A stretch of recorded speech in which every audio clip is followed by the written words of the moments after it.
Welcome to the Upbuild Enneagram Library. Drawing on years of teaching, coaching, and lived experience, we've created this podcast as a deep library of Enneagram knowledge to support you in the most important journey there is, the journey from the ego to the true self. Welcome to this special Enneagram compilation episode on the Type 2. In our podcast, we've explored the Enneagram through lots of different dimensions, including the centers of intelligence, behavioral patterns, predominant emotions, and many more. Each of these episodes looks at one particular dimension and explores how it shows up across all 9 types. For this episode, we've flipped that around and pulled together all the excerpts related to a single type to give you a deeper understanding of that type through the different dimensions we've covered. Since each clip comes from a longer conversation, in this episode you'll be jumping into discussions that are already underway. Between each section, you'll hear a brief chime and a quick introduction to the next dimension, so you know where we're headed. Each dimension shines a light on something different. Put them together and you start to get a fuller picture of the type, including both its incredible gifts and the darker patterns that each type is called to recognize and gradually transform. We hope you enjoy the journey. Over time, we'll also be releasing full-length episodes that explore each Enneagram type through these dimensions in greater depth. Our first stop is the centers of intelligence, the dimension that helps us understand where each type primarily processes and responds to life. For Type 2, that's the heart center. Let's listen in. 2 is the helper. And they are all about feeling needed. And so they'll do things for other people with a sense of service and care. I do this because I love you. But love is such a deep thing. And the 2s, by default, are not able to wrap their minds around that and their hearts around it. So it is something which is taken very cheaply, like with all of us, until the 2s really work on themselves and they understand the depth of the thing that they're after and trying to express. And their connection with the heart is quite evident. That how can you love and be loved, which is what they want more than anything, all human beings. But for the 2s, this is the most central, on the surface thing. For everyone else, it's the deepest thing. For the 2s, it's like right there on the surface in everything they do. Do you love me? Do you love me? Do you love me? Do you like me? Are we close? Are we close? Was that helpful for you? I know you need me. And therefore, they need their hearts to be able to produce emotions, feelings, care, sense of connection. And they're very keen on that. But it has to go deep. It can't be a sort of surface experience of, I'm going to take care of you, you're going to be grateful for that, and therefore we're close and connected. Done. For the 2, it's not hard to see why they are in the heart center. Their whole identity is around, I'm a loving person and I take care of you. And so I love connection and I love intimacy. So that is all about the heart. Big emotions also, big emotions. And they can really tower over you with their emotions for you. Oh, I love you so much. Oh. Yeah, and we speak about, when we talk about the 2, how this could be one of the core sufferings that they experience, is that they're feeling their hearts so much, or I should say they're feeling their big emotions so much, not necessarily fully present in their hearts, as you were making that distinction before. But it's an intense experience. And then they also can sometimes pick up on the fact that it's a very intense experience for other people to have such big emotions themselves. And so it can feel like, well, other people can't handle my emotions. And then it can feel like, well, other people can't handle who I am and the special gifts that I have in this world.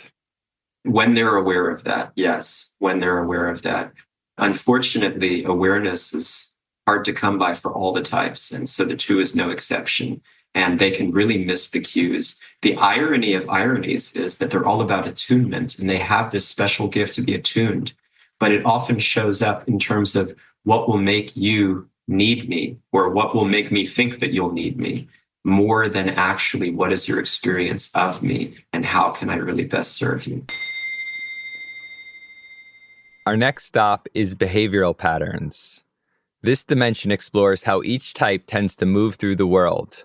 Type 2 is one of the dutiful types, which means they are constantly measuring how much they are giving relative to how much they are receiving.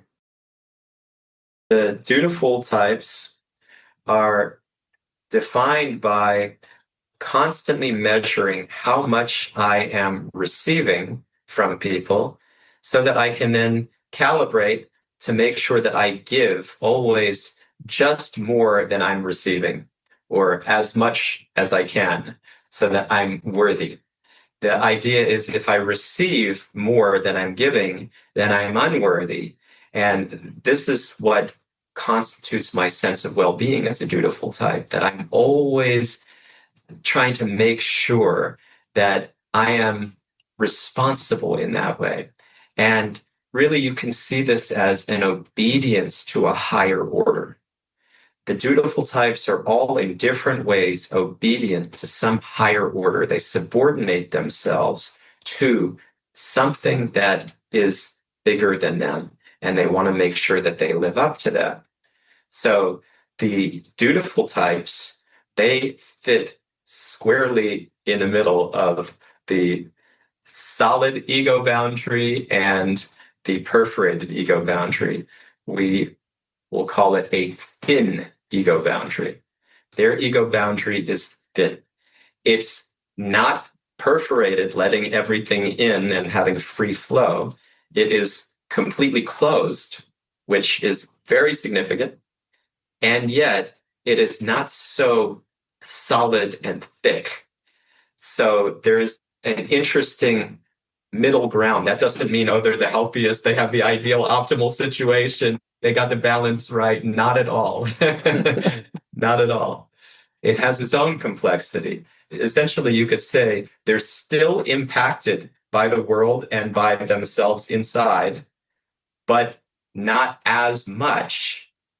The type 2 is very extroverted. It's about going out there. And the reason, again, is because for the 2, it's so much about serving others. And being in connection. And being in connection, exactly.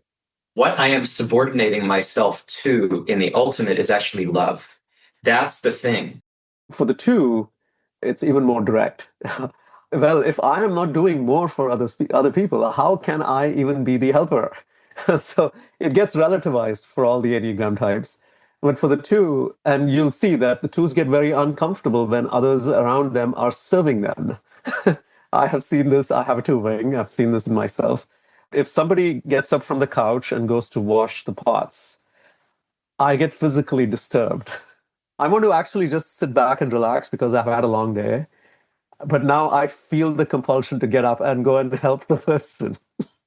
Because my identity, my role as a helper here is I have to give more than I receive. And in this case, in the realm of service, love, this is how I express my love, is by I have to become the source of love for other people before I can even consider getting something from them in the form of love. Next up are the directional movements. This dimension helps us understand how each type tends to grow and what happens when they're under stress. For type 2s, this means taking on some of the healthier qualities of type 4, the individualist, in growth, and some of the less healthy qualities of type 8, the challenger, under stress. So for the type 2, the direction of growth is the 4, and the direction of coping, the direction of stress, is the 8. So the 2 is a type that very quickly tends to merge its identity towards the person that the 2 so deeply loves and wants to be loved by.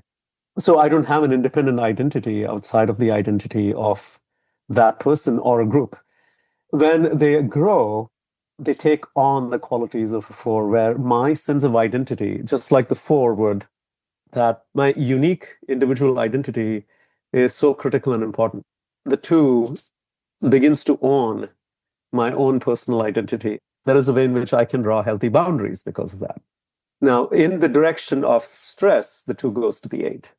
And as 2s tend to stretch themselves very, very thin because of how many things they want to do for people, and at this stage, definitely with strings attached, and they are disappointed that people are not reciprocating and giving love.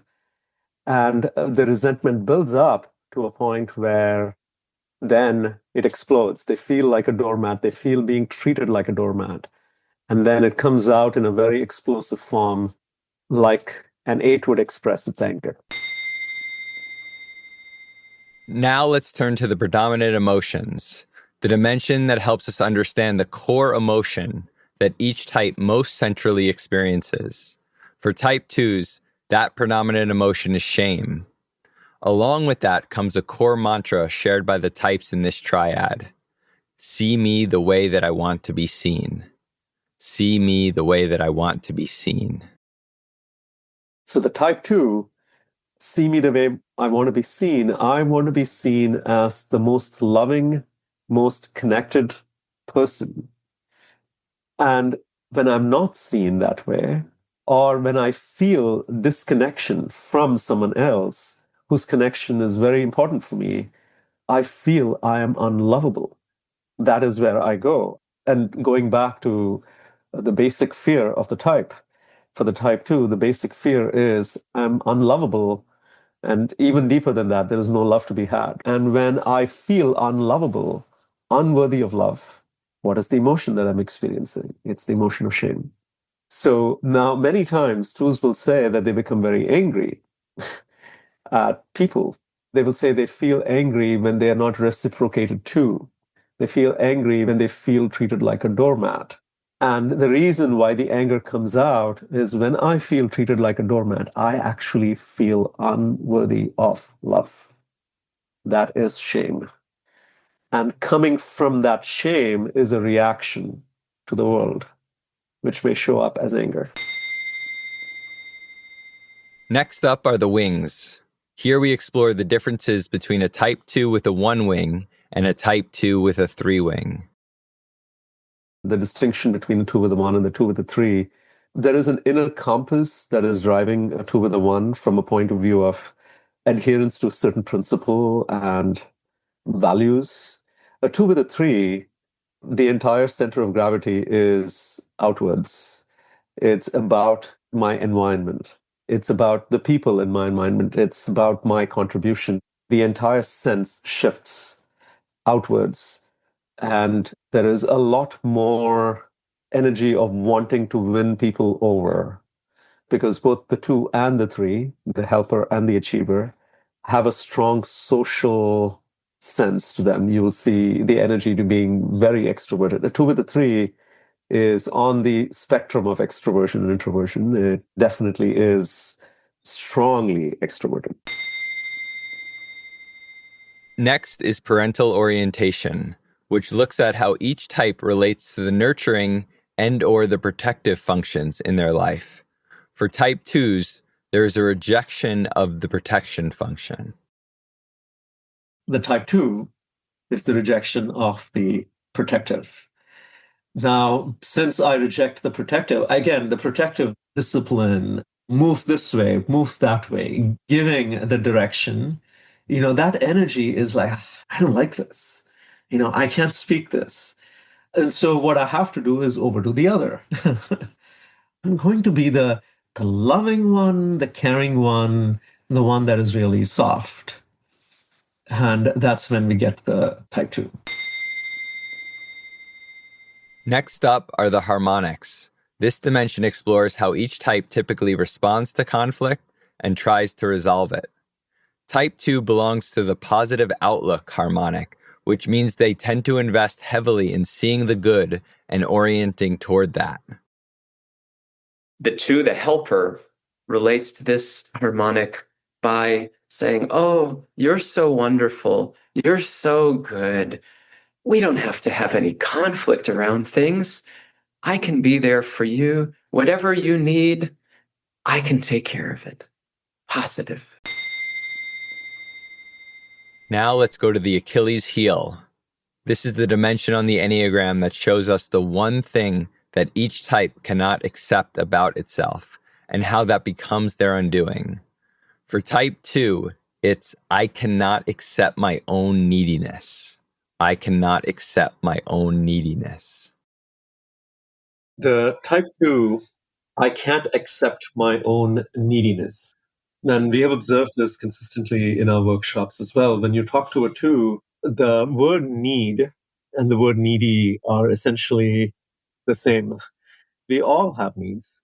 But for the 2, when I acknowledge that I have needs, I essentially become a needy person. And that completely goes against the grain of me thinking about myself as being quite unselfish. 2s have a tendency to dismiss their needs. It's about other people's needs, and I'm meeting other people's needs. It's not about my needs at all. But I use other people's needs as a means to fulfill my own. And I'm not able to draw that line. I'm not able to really accept the fact that I am a needy person.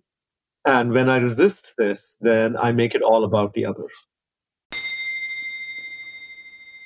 Our final stop is the passions and virtues.